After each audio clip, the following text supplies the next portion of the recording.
లేదు. కేసీఆర్ ఉన్నప్పుడు మంచినీళ్ళు ఎందుకు మంచిగా వస్తుండే, ఇప్పుడు ఎందుకు వస్తలేవు? ఎండాకాలం రాగానే మళ్ళీ ఆగం ఎందుకు అవుతుంది? మళ్ళీ బిందెలు పట్టుకొని రోడ్డు మీదకి ఎందుకు పోవాలి? కేసీఆర్ ఉన్నప్పుడు రైతు బంధు పడుతుండే, ఇప్పుడు ఎందుకు పడతలేదు? కేసీఆర్ ఉన్నప్పుడు టైంకు పెన్షన్లు వస్తుండే, ఇప్పుడు 2 నెలలు ఎందుకు ఎగ్గొడుతుండు? కేసీఆర్ ఉన్నప్పుడు చెప్పిన ప్రతి పని చేస్తుండే, ఇప్పుడు ఎందుకు చేయలేకపోతున్నాడు? కేసీఆర్ ఉన్నప్పుడు రాష్ట్రం రయ్యమని పురోగమనంలో ముంగటికి పోయింది, ఇప్పుడు ఎందుకు తిరోగమనంలోకి అవుతుంది, ఎందుకు వెనకకు అవుతుంది అని అడుగుతున్నారు. సమాధానం ఉందా నీ కాడ? ఎందుకు అంటే నీకు చేతనైతలేదు, నీ కాంగ్రెస్ పార్టీకి చేతనైతలేదు. కేసీఆర్ ఉన్నప్పుడు బీఆర్ఎస్ పాలనలో రాష్ట్రం దేశానికి రోల్ మోడల్ అవుతుంది, ఎట్లా కాంగ్రెస్ పాలనలో దివాలా ఎందుకు తీస్తున్నది? కారణం ఒకటే, ఇది నాయకత్వ లోపం. మీ కాంగ్రెస్ పార్టీ పెట్టిన శాపం తెలంగాణకు. మార్పు పేరుతో మీరు చేసిన దుర్మార్గం ఇది. అందుకే మేమనేది, ఏ ముఖ్యమంత్రి కూడా భారతదేశ చరిత్రలో ఈ 78 ఏళ్లలో తాను పరిపాలిస్తున్న రాష్ట్రానికి నీ శాపాలు పెట్టినోడైతే వాడు లేడు. ఎయిడ్స్ పేషెంట్ అంటివి, క్యాన్సర్ పేషెంట్ అంటివి, ఆఖరికి నిన్న దివాలా తీసింది మనకు అప్పు ఉడతలేదు అని చెప్పి అట్లా మాట్లాడుతీవి. అందుకే నీ దివాలా కోరు మాటలు, నీ ఇంటలెక్చువల్ బ్యాంక్రప్సీ, నీ ప్రభుత్వం యొక్క దివాలా కోరు విధానాలే వాళ్ళ రాష్ట్రం పాలిట శాపాలుగా మారినాయి. సీఎం అనేటోడు ఒక తండ్రి లాంటోడు. సంపద పెంచాలే రాష్ట్రం మొత్తానికి, ముఖ్యంగా పేదలకు, బలహీన వర్గాలకు, ఎవరికైతే టానిక్ అవసరం పడుతుందో, ఎవరికైతే కొంత మరి ప్రభుత్వం వైపు నుంచి చేయూత అవసరం పడుతుందో వాళ్ళని ఆదుకోవడమే ఒక ప్రభుత్వ పెద్ద, ఒక రాష్ట్రానికి పెద్ద లాంటి వాడు చేయాల్సిన పని. కానీ నువ్వేం చేస్తున్నావు? దివాలా తీసిపోయినాం, దరిద్రంలో ఉన్నాం, కొట్టుకపోతున్నాం, పోతున్నాం. అందుకే కొన్ని వాస్తవాలు ప్రజలకు చెప్పాలి. వాస్తవాలు ఏంటి? ఏ రాష్ట్రానికైనా ఏ ప్రభుత్వానికైనా ఆస్తులు అప్పులు వారసత్వంగా వస్తాయి. ఇప్పుడు మేము 2014లో ప్రజల దయతో, ప్రజల ఆశీర్వాదంతో ఆనాడు కేసీఆర్ గారు ముఖ్యమంత్రి అయినారు.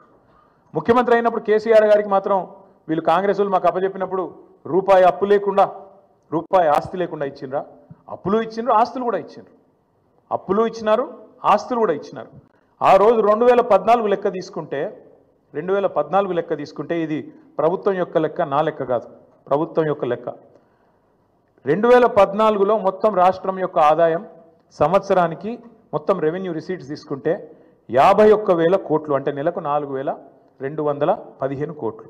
మేము దిగిపోయిన నాడు రాష్ట్రం యొక్క ఆదాయం టోటల్ రెవెన్యూ రిసీట్స్ 2,16,567 కోట్లు, అంటే మేము దిగిపోయేటప్పుడు నెలకు 18,000 కోట్లు.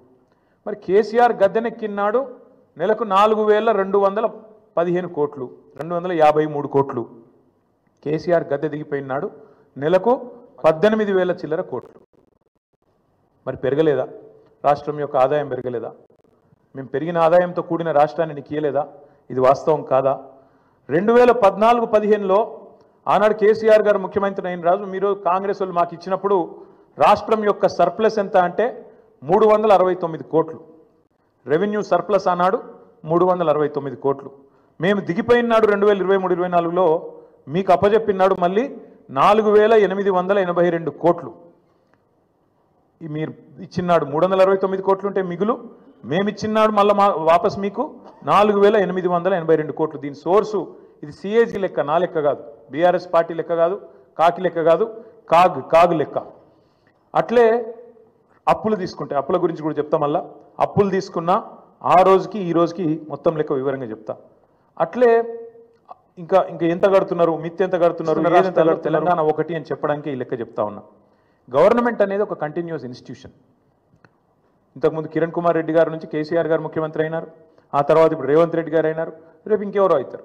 అట్లే గవర్నమెంట్ ఒకరి నుంచి ఒకరికి అధికారం బదలాయింపు జరిగినప్పుడు ఖచ్చితంగా ఆస్తులు వస్తాయి, అప్పులు వస్తాయి, కంటిన్యూస్ ప్రాసెస్. కాబట్టి ఇవన్నీ కూడా సహజంగా జరగాల్సిందే. కానీ ప్రతి ప్రభుత్వం కూడా ఉన్న ఆస్తులు ఎంత, అప్పులు ఎంత, మన వనరులు ఎంత, మన పరిస్థితి ఏంది, మన ఎట్లా సంపద సృష్టించవచ్చు, ఏం చేయొచ్చు, మన విజన్